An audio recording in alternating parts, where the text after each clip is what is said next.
Imagine a space for South Asian women where stories are not just told, but actually felt. This is ROOH, Rising Over Obstacles and Healing, brought to you by Jyoti and Monica, two friends who set out to carve a little space and make a difference by sharing stories and fostering healing and strength within our community.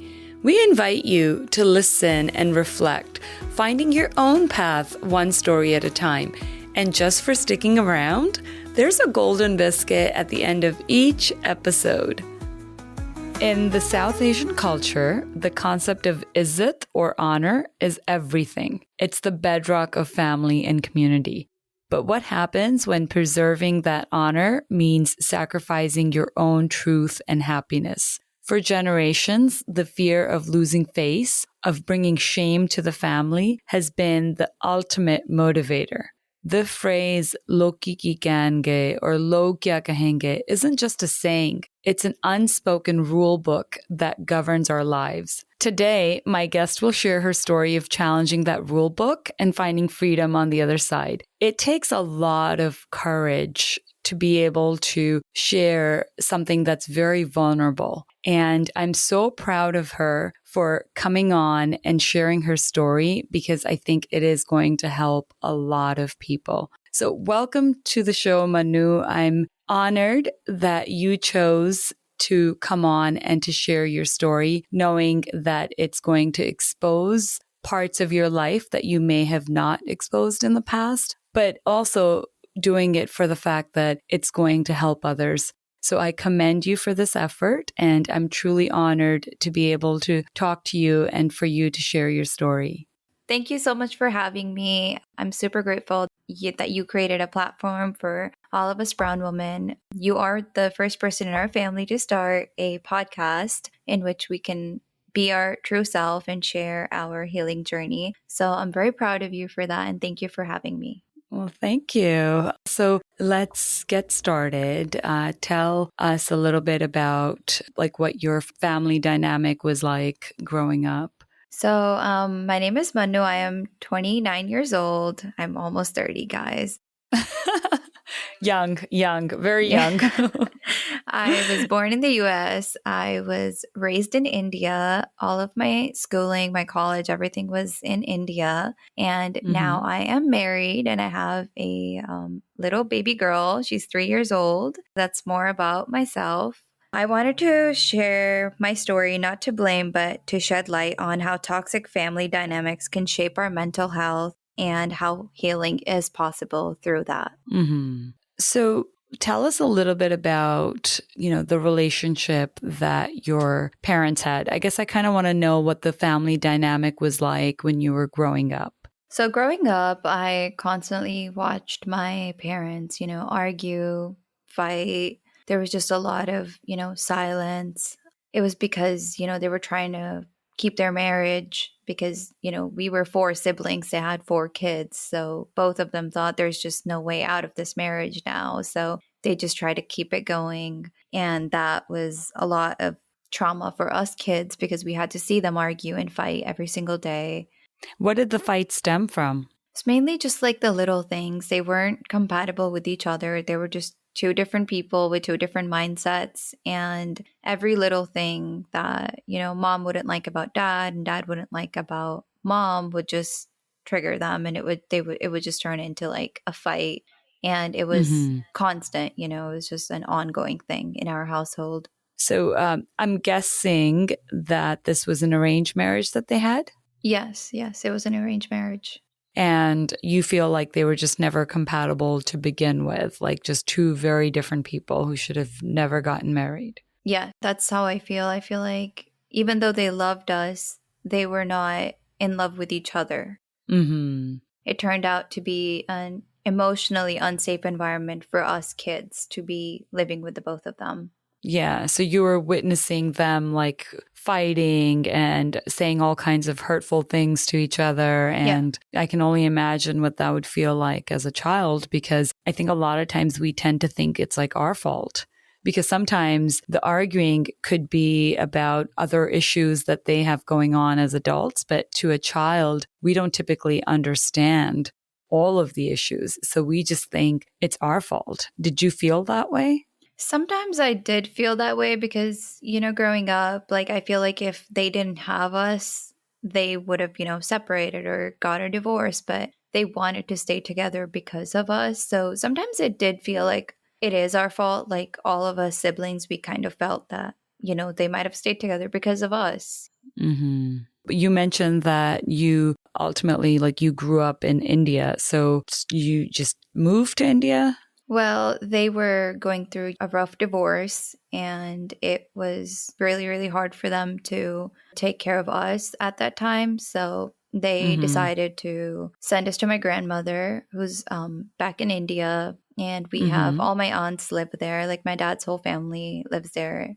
So Mm-hmm. they decided that it's the best decision to send us all over there because they had seen that how much it's impacting, our mental health and a lot of other things. We've been anxious around them. So Mm-hmm. they decided to send me and my two other siblings, my younger brothers, to India to stay with my grandmother for our further studies. Mm-hmm. And then when we were in India, they finally got divorced back in the US.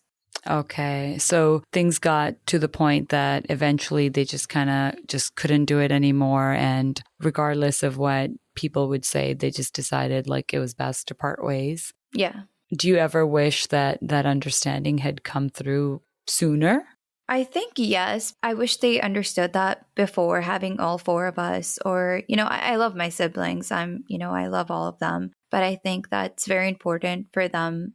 Even if they knew, like before they had kids, that they weren't supposed to be together, they should have already separated because staying together while not being in love was a really bad example for us because Mm-hmm. seeing them live that life and not being in love with each other, it just left a really big impact on all of us kids throughout the years. Like we were anxious all the time. It was like walking on eggshells. We couldn't open up to them about our feelings or how we feel. It was just very emotionally abusive for all four of us to go through that.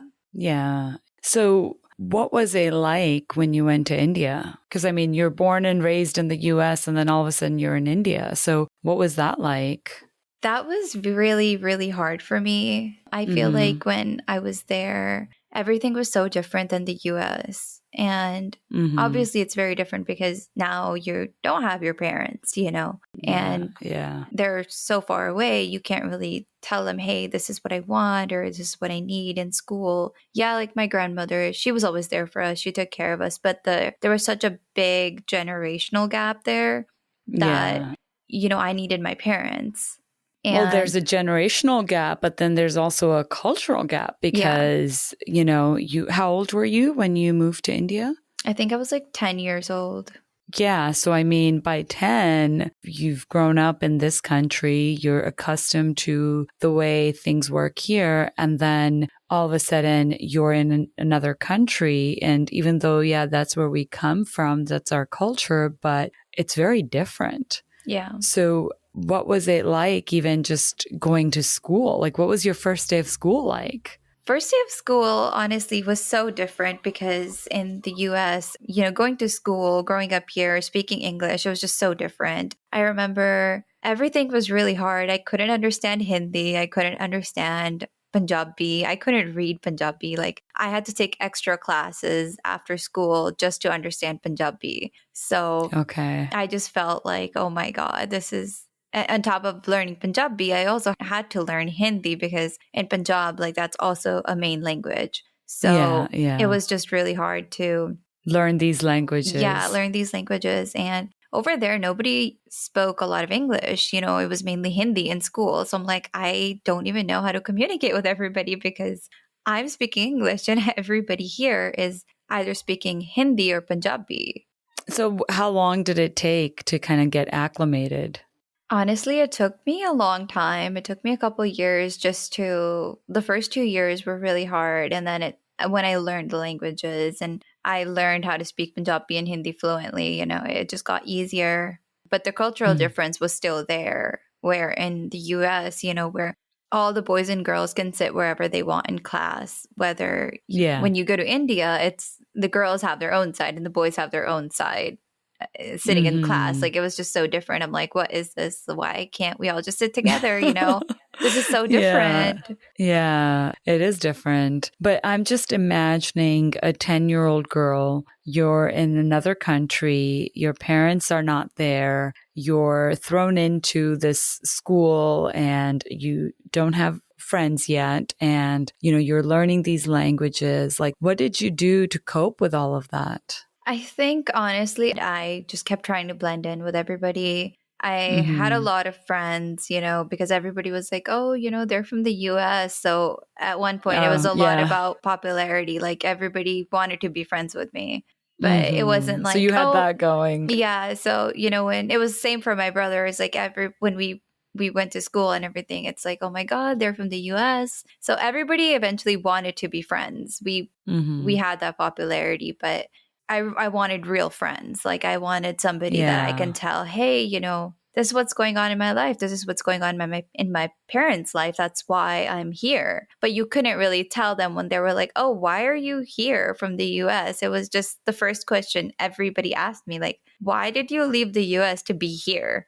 Like, Yeah. all of us, we're trying to be there. And then you left Mm-hmm. that life to be here. But I didn't want to tell what's going on in my parents' life or my personal life to Mm-hmm. everybody. So I was just like, oh, my parents just want me to be close to the culture, to know our traditions, for me to learn Punjabi. So that's why I'm Mm-hmm. here. But I couldn't really tell them the actual reason What why I was was there.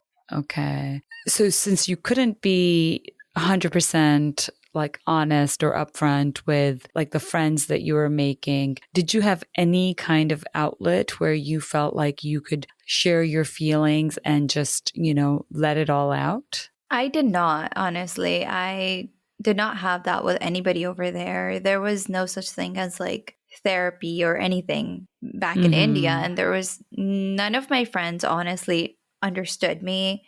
And to be honest, I'm still in contact with all my friends from back then, but now they understand me because now we're all Mm-hmm. grown up and now they kind of see things, how, and what I was going through. But when we were really young, a 10-year-old, you couldn't really tell people, oh, this is what's going on, or I need help, or I need to talk to somebody, because nobody really understood that concept in India about talking about your feelings. Mm-hmm. And when you were there and you finally kind of got acclimated, how was your relationship like with your parents?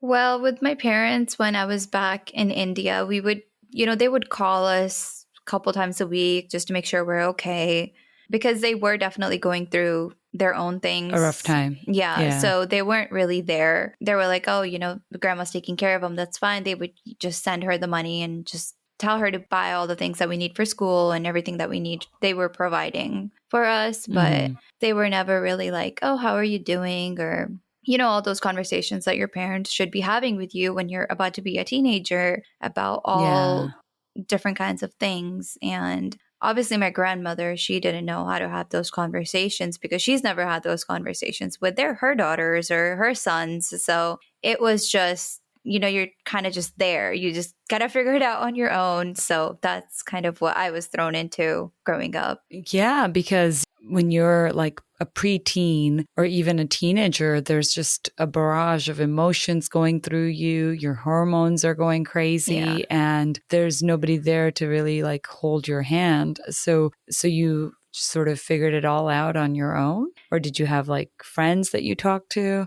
I did have friends. I would definitely I'm still in contact with them. They're still my best friends. We all got married and Yeah. stuff, but we still talk about stuff. So they did help me through a lot of things. They would help me through, my grandma, she used to dress me up like how her age, when she used to dress up her daughters, those were my aunts. So I'm like, I would go to Oh my school and I'm gosh. just like, I used to tell my friends, I'm like, this is what my grandmother picked out for me to wear to a school party.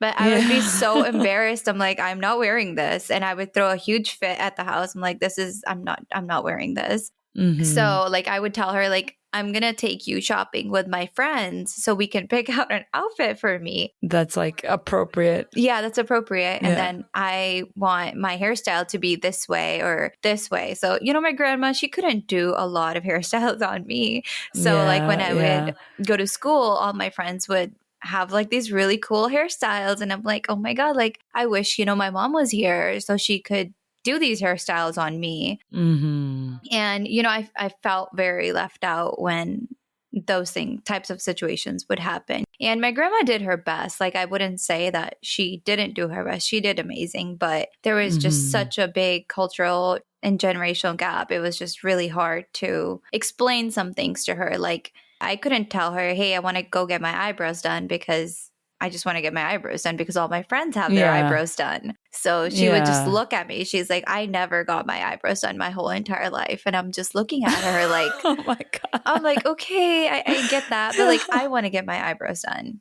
I want to, I want to shave my legs, or these are all the Yeah. things that I want to do. And she just looked at me like I'm crazy. But, deep down, I'm just Yeah. trying to tell her all my friends do it. Why can't I do it? And then, she would tell my parents and I would get in trouble because they would be like, why do you want to do all these things when you're so young? But I couldn't really tell them, like, you get bullied in school for dressing a certain way or not doing these things. I want to be like the other girls. But eventually, my aunt and I had some cousins that also lived with us, and they kind of, helped me through that. So, that age where all your hormones are changing and all this stuff is happening. Yeah. So then once you got accustomed to living there, like, did you ever want to come back to the US? Oh, yes, 100%. I always wanted to be back in the US because I feel like there was such a big difference in India with how they treated men and women. Like, it was just so different. Like, even in schools, like, boys could do certain things and girls couldn't. So I just felt like there should be more of like equality. Yeah, that wasn't in India. Like, it was just so you can't have a friend that's a boy. But in the US, I've had friends that were boys. So when I went back home in India, I was like, oh my God, like I can't even talk to boys here because teachers wouldn't let you. And I just think that is not the right mindset to have. I feel like equality should be there. You should be sitting in a classroom all together, and so you don't think about so it's not like a big deal. And in America, you can dress however you want. You can do all these kinds of sports. But in India, it was really rare to see a girl in a basketball team because it was just like, that's not your sport. And I'm just like, well, I played basketball in America. Like, why not here? Yeah. So it was just such a big difference. I'm like, this is so different. I definitely want to go back to my country. I definitely want to go back to the US because this is just not for me.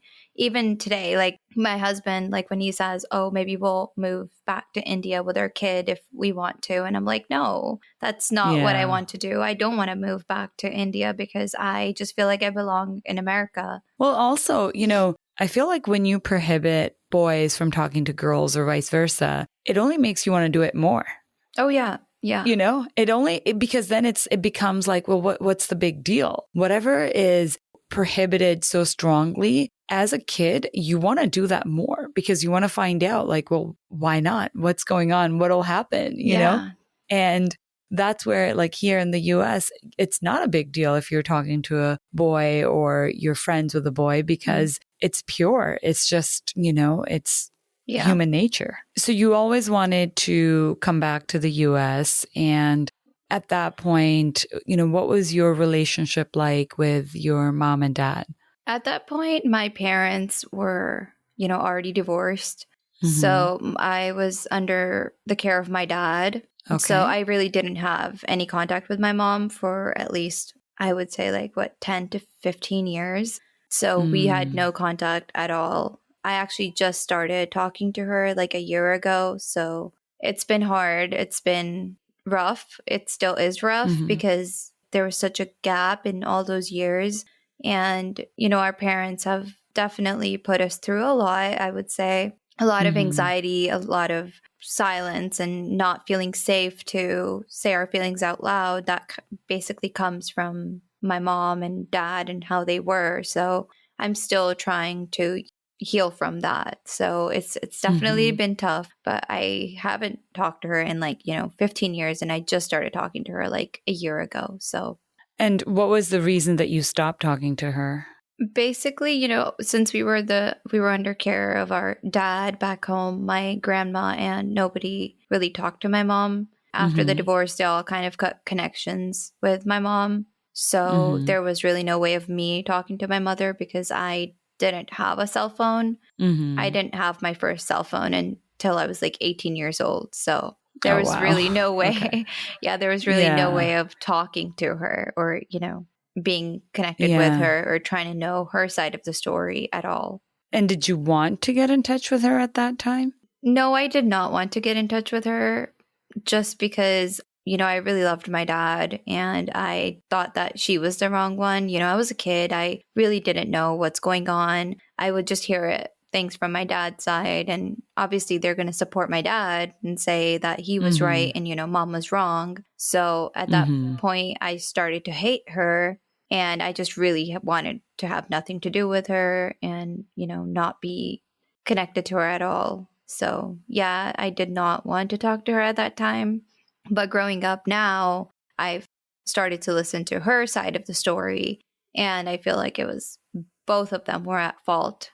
Well, it's never one-sided, right? They Yeah. say you can't clap with one hand. Yes. That's a saying that I've always heard. And, it's unfortunate that because you were being raised by your dad's side of the family, that you only saw that side as the truth and didn't get to know your mom's truth. Did she try reaching out to you in all those years? She did not because she was going through a lot after, divorcing my dad. She was, always taken care of with my dad. So she was not really doing great at that time of her life. She Mm-hmm. was drinking a lot and all those other things that you do after you get a divorce, because she wasn't doing that great after the divorce. When did you decide to finally reach out to her?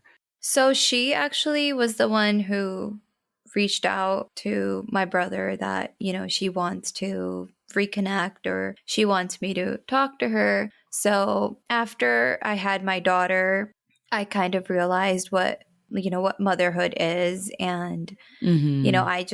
I felt so strong for my daughter. Like, I would do anything for her. So I just felt, if I feel this strong of a connection with my daughter, I just don't want like anything to happen to her ever. And I just never talked to her. Like I didn't want it to be a sad and, an ending that I didn't want to, have. I just felt like it's okay for me to talk to her, maybe hear her side of the story out and just maybe reconnect a little bit and see where she's coming from. And, I wanted to forgive her. So I went to Seattle and I met her and, Mm-hmm.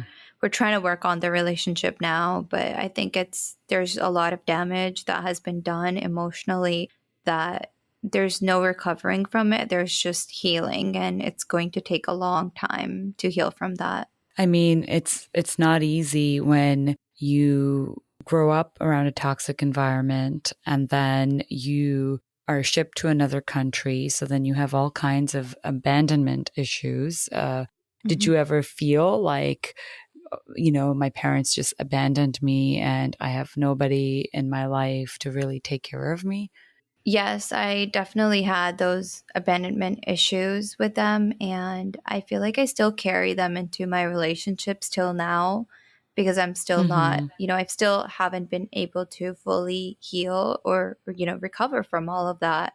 Because Mm-hmm. growing up in a very toxic dynamic, it leaves a big effect on your mental health. Obviously, like I had trouble sleeping and I was anxious all the time. I started to, become a people pleaser and I just never wanted to do anything wrong to upset anybody because Mm-hmm. I just wanted to do everything right all the time. Like I just never wanted to be myself because I thought, Mm-hmm. being myself, I would hurt someone or, I would say something and someone would be upset because that's how it was living with my parents. It was like walking on Mm-hmm. eggshells all of the time. So, Mm-hmm. because of all of that, I have abandonment issues. And I just feel like, my parents were just never there for me growing up. And I think that no child deserves that. Everybody deserves to have their parents in their lives, whether it's, one or the Yeah. other. But in my case, they Yeah. both were just never there. When I first got my periods and everything, I really wished my mom was there to explain to me how all of it works. Yeah. But I had my grandma and my aunt, and I'm pretty sure they tried to explain it to me, but it was just like, you're just going to have these. This is what you're going to do about it. It was never like, Yeah. every woman goes Yeah. through this. It's okay. It's normal. There was no comfort. It was just straight, this is what you're thrown into. It was never.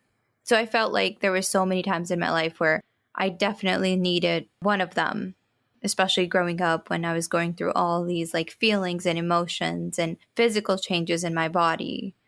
I Yeah. needed those, conversations coming from my parents, just like all my friends always have those conversations. And, they would come and talk to me about them and tell me, oh, this is what my mom told me that we're going to be going through, or this is what my mom said. And girls always learn these things from their moms.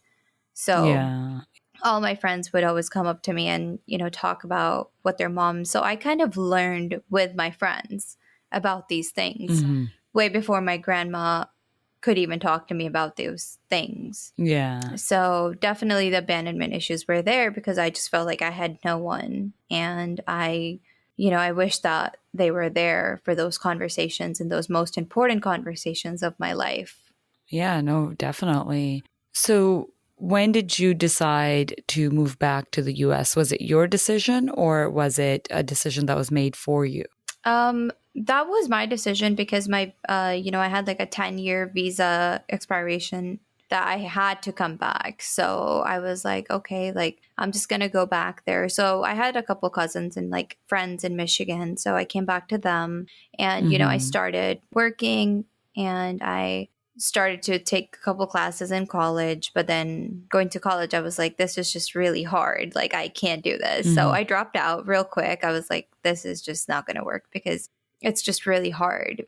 And at Mm-hmm. that point, I've already lost my dad that same year. Mm-hmm. So after losing him, finances were just like, they were not great. So I kind of just Mm-hmm. had to take care of myself. And I was like, the best decision is like, I'm just going to go back to the States, find a job and start life all over. But this time I wasn't coming back to family. I was just coming Mm-hmm. back to my stepmother's family. So, my dad, after their divorce, the long story, he got married back in India. Mm-hmm. So I was staying with her. So Mm-hmm. this is like her family that I came back to in the States. Okay. Yeah. So you're back in the States, and just like you had to get acclimated to India when you were young, now you're having to get acclimated to life back in the States. What was that like?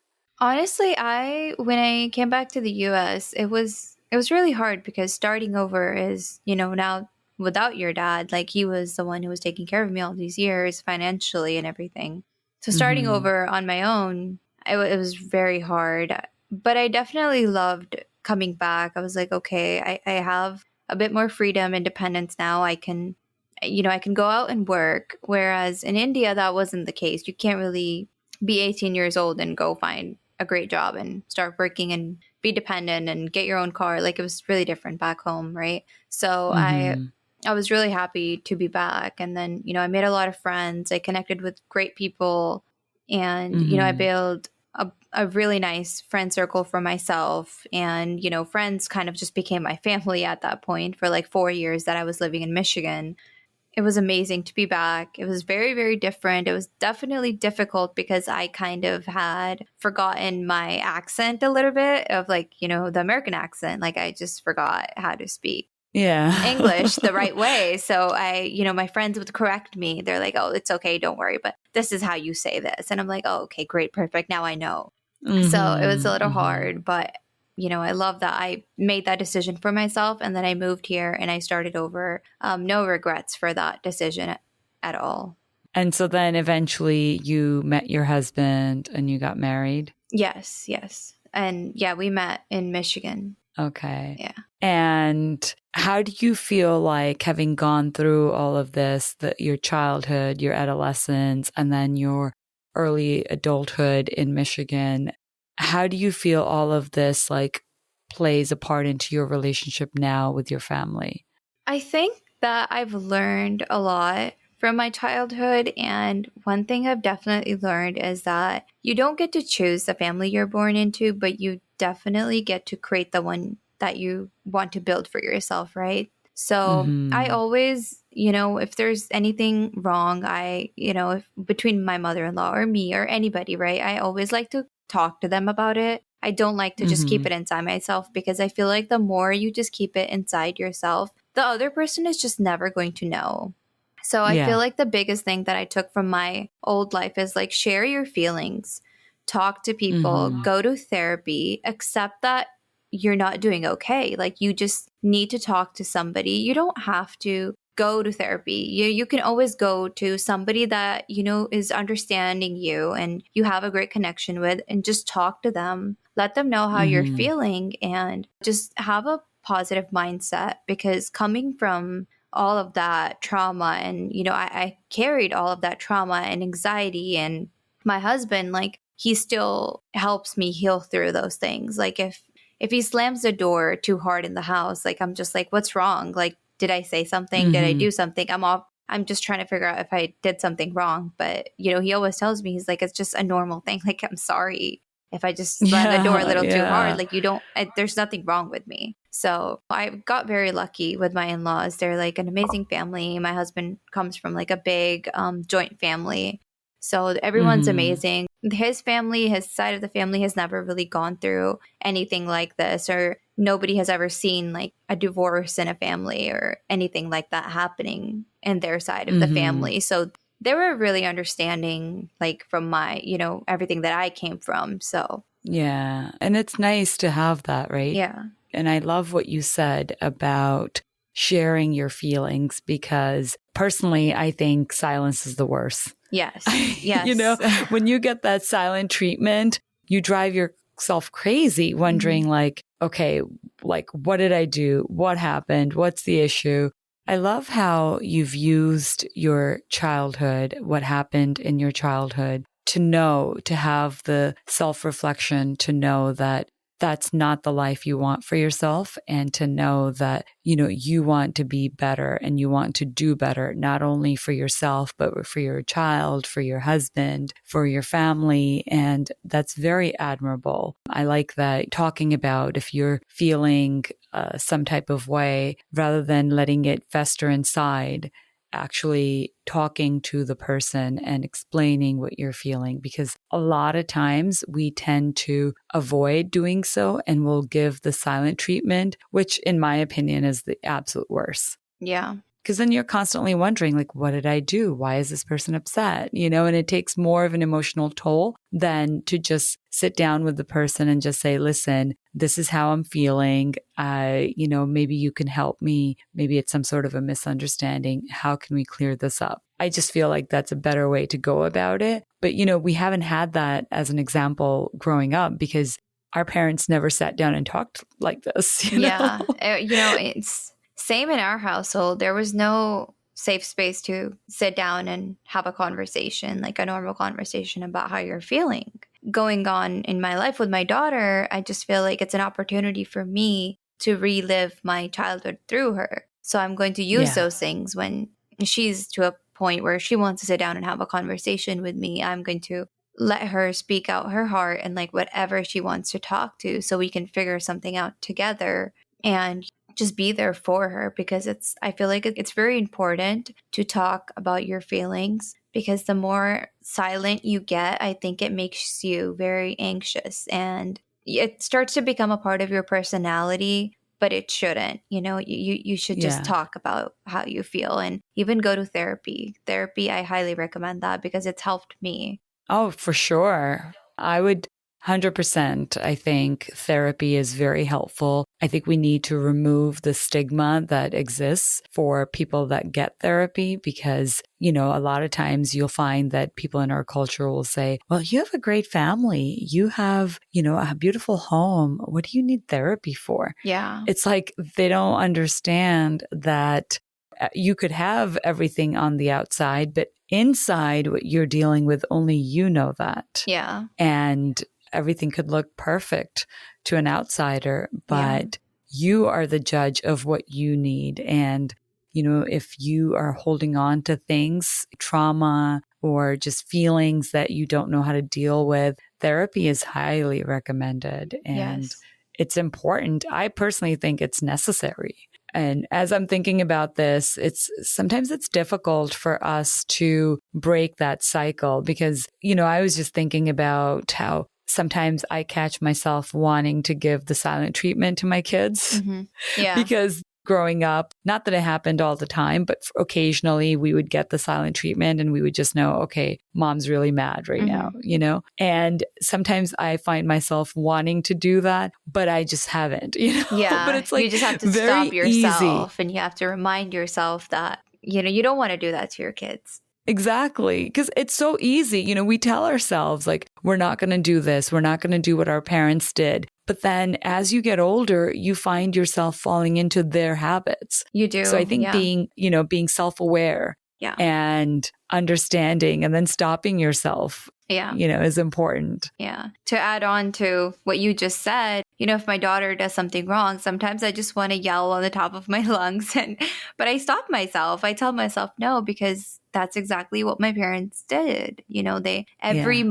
Minimum, like the smallest inconvenience we would have, we would get yelled at. And then it was just a constant living under pressure and fear of even doing something that we want to, because we were like, am I going to, get yelled at? So every time my daughter does something wrong, I just sit next to her and I tell her with a lot of patience. It takes a lot of patience to sit down with her and just tell her, no, this is not okay. And I always like to keep my voice very low when I tell her these things, because I feel like yelling, screaming at them, hitting them is not okay, because I've got that when I was a kid and it traumatized me a lot of times, and it makes me very, very anxious if somebody in public is yelling at their kid. Like, I want to go up to them and say, hey, stop yelling. You can explain the same thing in a softer tone. And I get it. We all, sometimes we're frustrated, we're irritated, we're tired, we had a long day at work, but it's very important to know that that is going to affect how your child is going to react to so many other things growing up.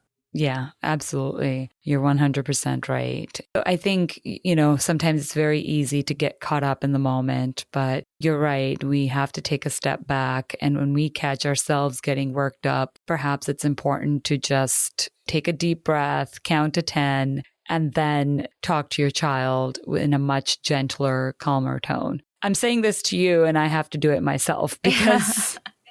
Yeah, sometimes I have to walk out of the room because I'm so angry. I'm like, okay, I'm just going to go breathe and come back when I'm more calmer, and then I'll go about the situation. Yeah, that's a good point. I like that. I think rather than just losing control and raising your voice, maybe it is better to just step away, go to a different room, and then come back a little bit more composed. Because, like I just said, our kids eventually are going to end up adopting our habits. Yes. And they're going to deal with situations the way they see us dealing with them. So we really have to live by setting a good example for them, basically. Because you don't want them to feel like it's normal and it's okay to be living in a, situation or a household that's yelling and screaming all the time. Like, you don't want them to normalize these things. Exactly.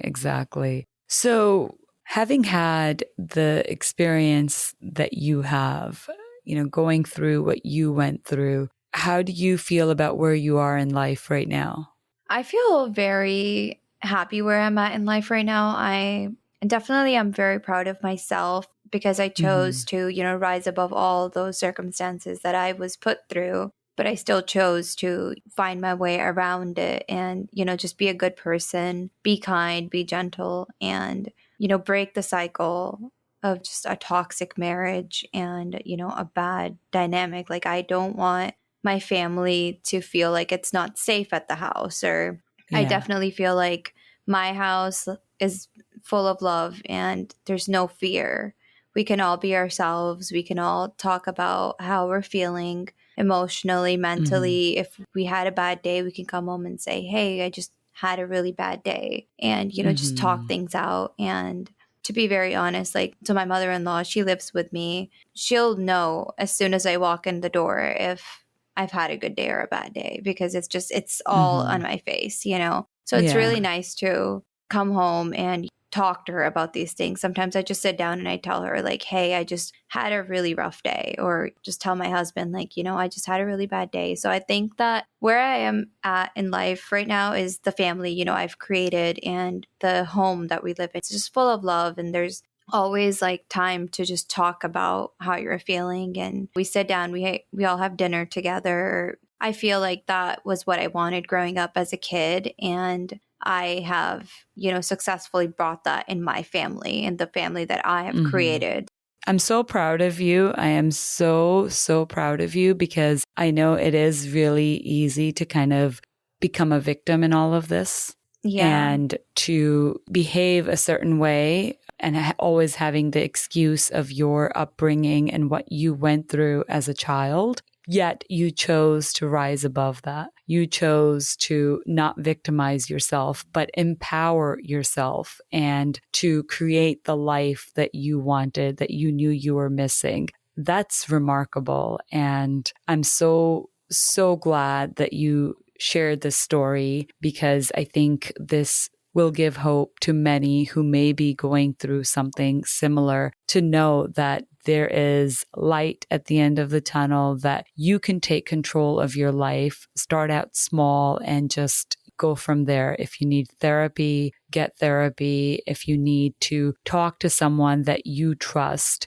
don't stay silent, and don't feel like, what will people think of me if I share this part of my life? What will they think of my family? I'd like to think that as a society now, we are getting past that, because at the end of the day, it's your life. You have to take control of it, and you have to decide how you want to live. If you want to live with the shackles on of what people will say, or you want to just get rid of that and do what it is that makes you happy. So thank you so much, Manu, for coming on and sharing this. And I would like to ask you what you think the golden biscuit for today should be. I think that, you know, the golden biscuit for me, I've dealt with all these things. I think that there's a quote that I love, and I always tell, you know, everybody about it. And it goes as, people say time heals everything. And I don't think that's true. You don't get over things, you grow around them. So, which, you know, it just means you don't have to forget all the pain and everything. You just have to heal from it. You can still remember everything that happened, but you can always learn from those things. And you get to choose who you want to be every day after you wake up. Nobody can stop you from having a great life, a great marriage. But if you feel like you're unhappy and you're doing it for society, I think that society is always going to be talking, whether you're doing good or you're doing bad. So always make sure that any relationship that you're in, you're mentally doing okay, because if you're not, you need some help and you should go seek that help. Therapy is always there. Set boundaries, support from your family, everything is there. We have so many tools now in the world that we live in that we can use to just, you know, fix those things before they get so bad. And, you know, just not think about society as much as our parents thought about society, because your mental health really matters. Yes, exactly. And, you know, if you're in a toxic marriage and you're only staying in it for the sake of, well, what will people say? I say, no, think about your mental health and think about the impact that that marriage is having on your kids. Like, just like you shared, it's not just between the husband and wife. It impacts the lives of your kids, and that trauma carries on until someone does something about it, like Manu did. So be mindful of that and make decisions based on what is best for the entire family. Honestly, from the bottom of my heart, I'd like to thank you, Manu. It means a lot that you chose to share this story. And as I had mentioned at the beginning, I think this will certainly help a lot of people. And if I haven't said it enough, I'm extremely proud of you. And I wish that others will have the courage to share their story, own their story, and rise above it like you did. Thank you. Thank you so much for having me. Thank you for listening to ROOH. We appreciate you joining us as we cultivate a community of strong, empowered women, one story at a time.